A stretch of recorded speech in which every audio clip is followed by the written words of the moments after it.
Welcome to Healthy Chats with the Doc with Dr. Brooke Leverone. And today we're going to talk about inflammation. So, Doctor, when we were talking before, it's, for those of us who used to be athletes or are weekend athletes now, I think a lot of times we think about inflammation, hey, I sprained my ankle or I twisted something and my muscles inflamed. And that's inflammation. But inflammation actually can be, and it is much more sophisticated than that. So, can you, from a functional medicine doctor standpoint, what is inflammation? What is inflammation, right? You hear us talk about this all the time, and people may not even realize when they have a sprain or a strain or a joint injury that it's an inflammation. And maybe they'll use the term, my ankle's inflamed, it hurts. But what does that mean when we say that, right? So inflammation is a normal process of the immune system that allows your body to fight infection and heal injuries. So anytime there's a cold or a virus or you cut your hand, the immune system comes in to repair the cut and clean out the debris, or it goes out to battle that, bacteria or virus that's making you sick.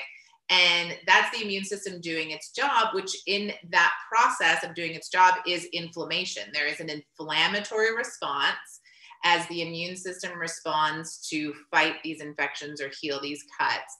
And that inflammatory response is really important, right? Because without that, we wouldn't be able to battle those colds or flus, or we wouldn't be able to heal those cuts or those injuries. So the inflammatory response is a normal part of the immune system that we actually need to recover. And so when, that ankle hurts because you twisted it and it's swollen and it's red and it's hot, that is the immune system rushing to the area to heal those tissues. So now there's all this heat because there's all this activity, there's all this swelling because there's all these cells filling up the space. Or in turn, when you're sick and you're fighting an infection, your body hurts and you're congested and you have a fever. That's all your immune system. Your body temperature rises. Fevers help to kill bacteria and viruses. So the body raises your body temperature. You get a lot of mucus production because there's just all this influx of activity. So, we're sort of the collateral damage in the immune system fighting off these things and healing injuries in this inflammatory process. Now, in those particular cases, that is a good thing, right? We want to fight those colds. Maybe we feel terrible for a while, but in the end, we're much better for it. And then when the cold and virus is gone and the injury is healed, the immune system goes away and the inflammation goes away because now we're done with that and we can move on with our lives. So that's inflammation as it's supposed to work. And if your knee hurts, my knee's inflamed because I injured it, that's inflammation in an appropriate way. But there's a whole other inflammation that's not appropriate, right? Which is what we're talking about today, right? So that's where we get into, I mentioned how we're sort of the collateral damage when we're sick or when we've hurt ourselves. We have pain and we have headaches and fevers and swelling and congestion as a result of that inflammatory process. And that is, tissues that are being damaged. There's always some casualties of war. So there's tissues that are being damaged and destroyed in that inflammatory process. Again, the benefits are outweighing that downside there because you're fighting an infection that you need to. So if a few cells die in the process, it's no big deal. But what if this inflammatory process never stopped after you got that cold? Or after you sprain that ankle, and you still have this inflammatory process going around damaging tissues, and for no reason, there's nothing to fight, there's nothing to fix. Now you have chronic inflammation. And that chronic inflammation is the big picture that we talk about when we were talking last month, about digestive function and digestive disorders and anything else in our system. This is where we're going to see chronic inflammation being part of the problem. All right, so let's take your manufacturing process, okay? So, okay. I had this whole visual while you were talking. So, okay, So I have inflammation. Let's say I ate something and I have a food sensitivity or something, and all these factory workers run into the manufacturing plant to try and fix the issue.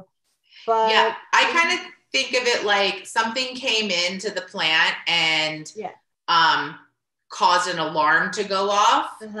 and, maybe there's a break-in or maybe a wall was damaged. And so now there's an alarm going off.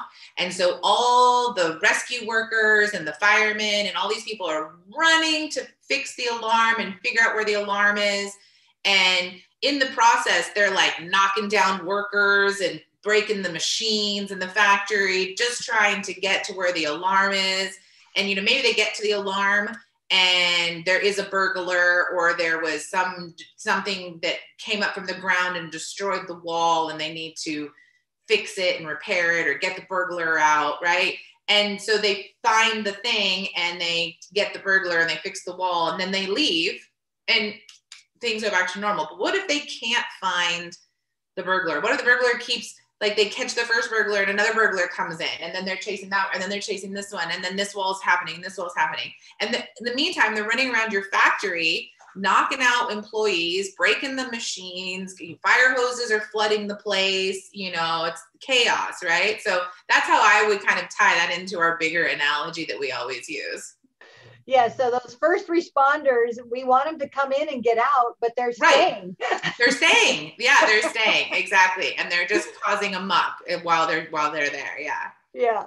So let's dig a little deeper then. So obviously I think everybody's had some sort of musculoskeletal inflammation and that type of thing, but what happens when there's a rash or like the fatigue? I think a lot of people don't realize fatigue's tied to inflammation. Yes. So when we have this chronic inflammation, we have this immune system that's inappropriately running around our factory, breaking things.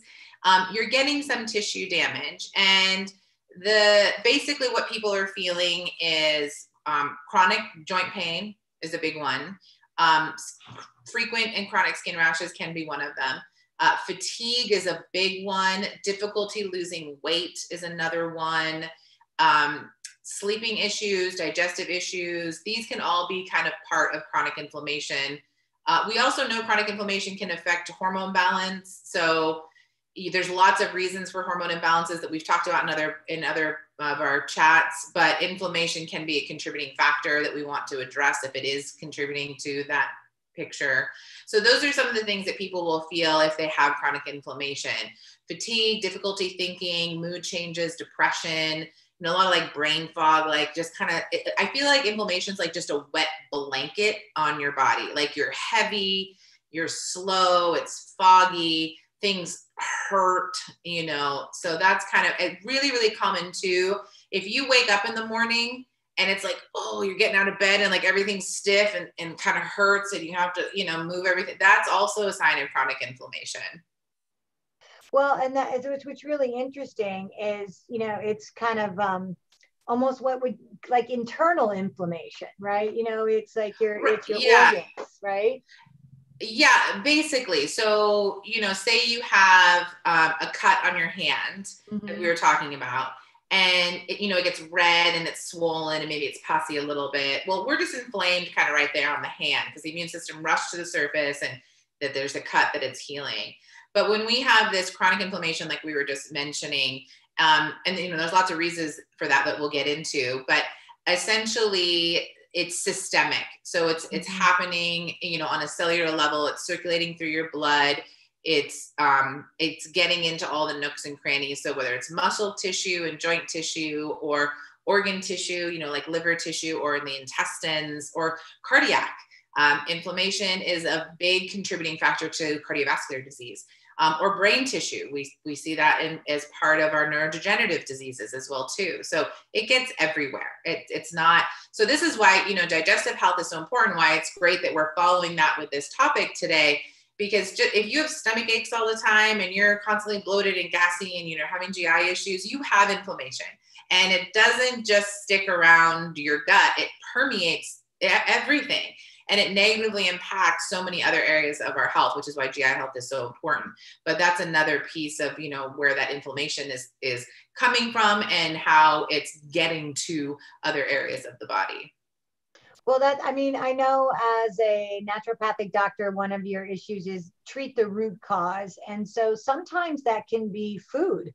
That food is actually causing the inflammation or making existing inflammation worse, right?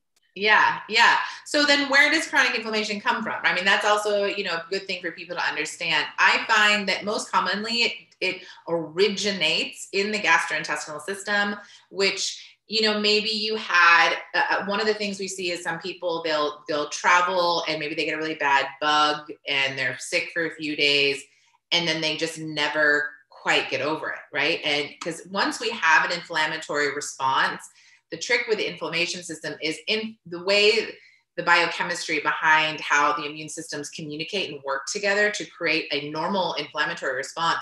That communication system allows for the inflammation to propagate more inflammation, to propagate more inflammation, and so it snowballs on itself. So we can get this just downward spiral of inflammation. But one of the things that can set that off initially is foods that you may be eating. And certainly that can also continue to propagate the problem if you have new developing sensitivities. But we can be sensitive to foods. And I'm not talking about like lactose intolerance. I'm talking about how your immune system is now deciding. So all the first responders that are running around the factory are deciding that some of the boxes that are coming in to supply the factory workers are actually the problem. And so now there's this big fight going on because the factory workers are like, wait, we need that. And then they're like, no, they're the bad guy, but they keep coming and they keep fighting them. And then it causes all this chaos. So these food sensitivities, your immune system recognizes foods that, it could be something that is considered healthy, like I'm eating whole grains with veggies and, eggs and lean piece of chicken or whatever. And, things that you wouldn't think were bad because they're whole foods, but your immune system, for whatever reason, has decided that they aren't good foods. And now you're getting an immune response that's inappropriate and there's chaos in the factory. Is that why sometimes people who have, gluten intolerance, is that tied to inflammation because their body's like rejecting the gluten? Totally. Yeah. So it's a common one, right? That's a super common one we hear about. And this is separate. Having a sensitivity to gluten is different than having celiac disease. Celiac disease is an inappropriate reaction to gluten that triggers an autoimmune response, but you can be sensitive to gluten without having celiac. And what happens is your body's decided that the proteins in wheat, which can be gluten and gliadin, and there's different alpha and beta versions, they can decide that those proteins are the bad guys.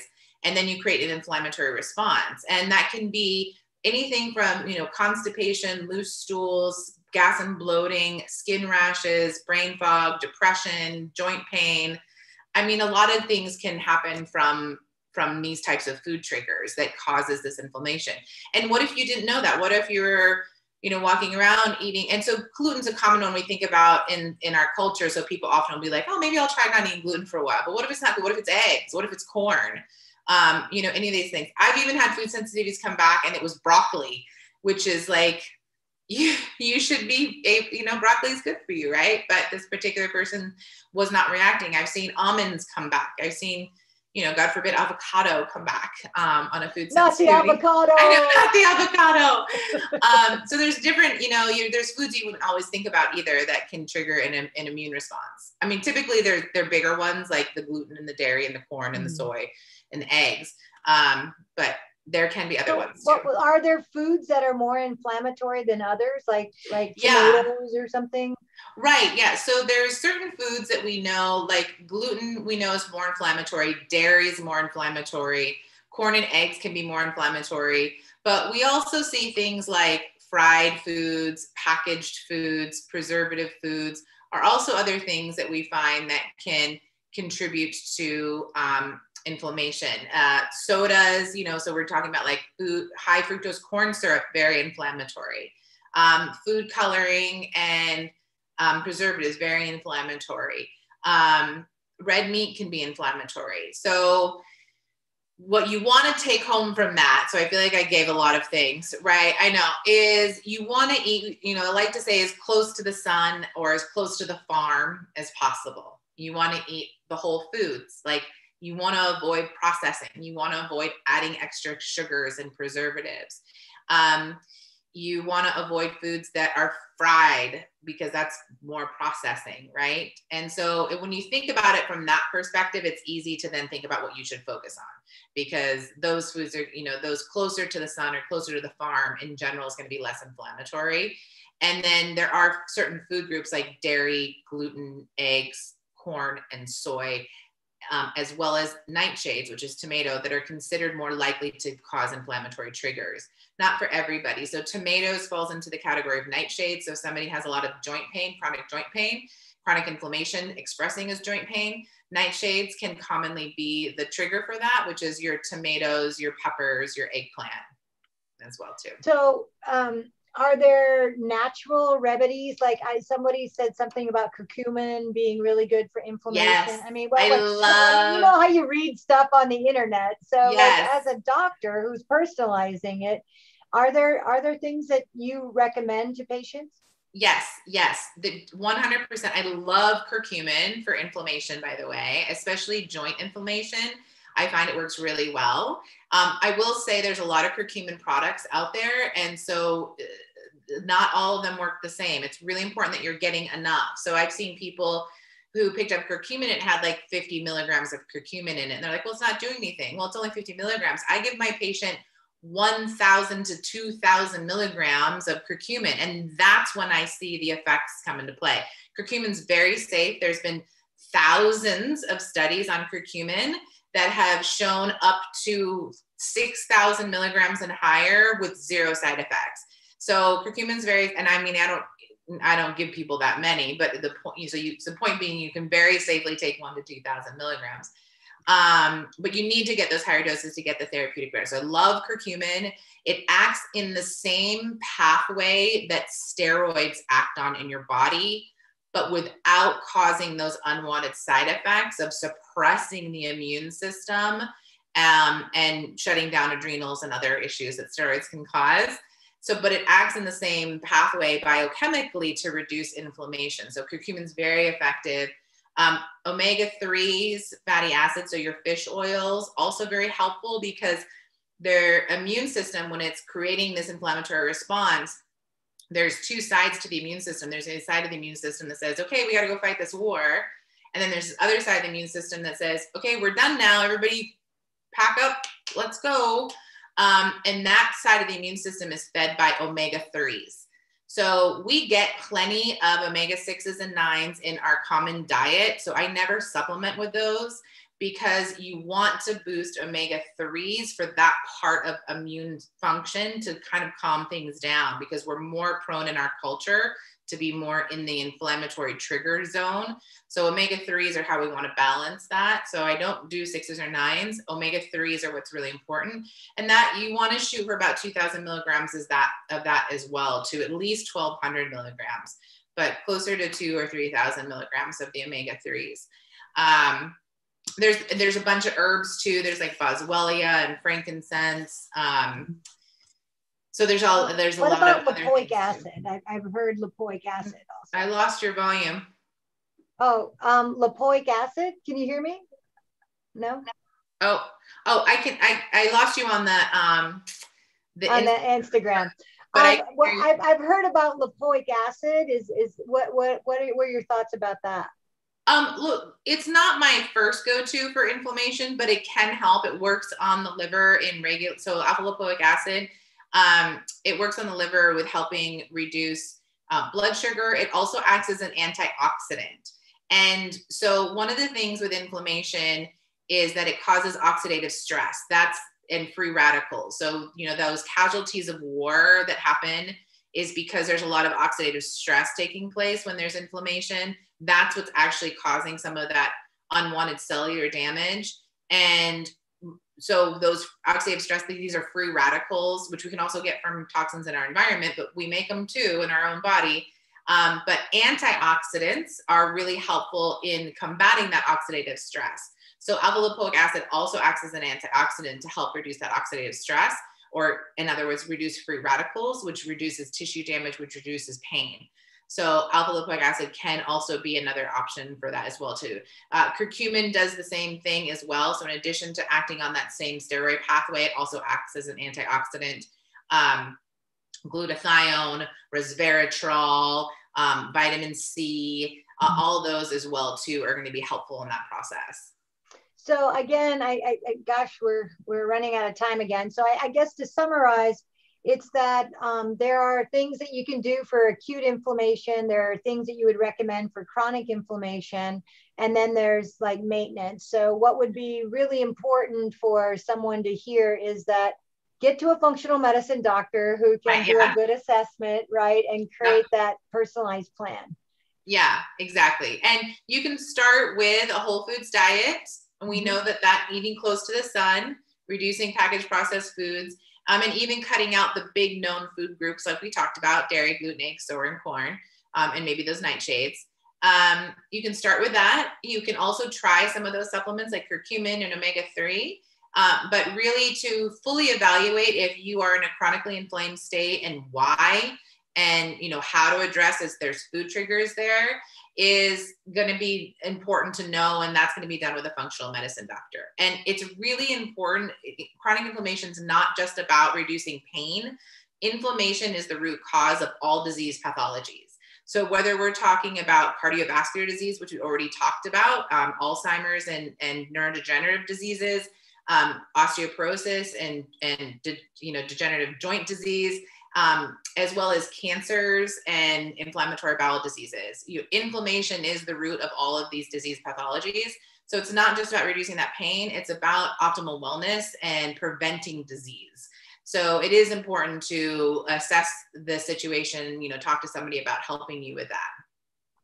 Well, I mean, inflammation is the root cause of all disease. That's huge, right?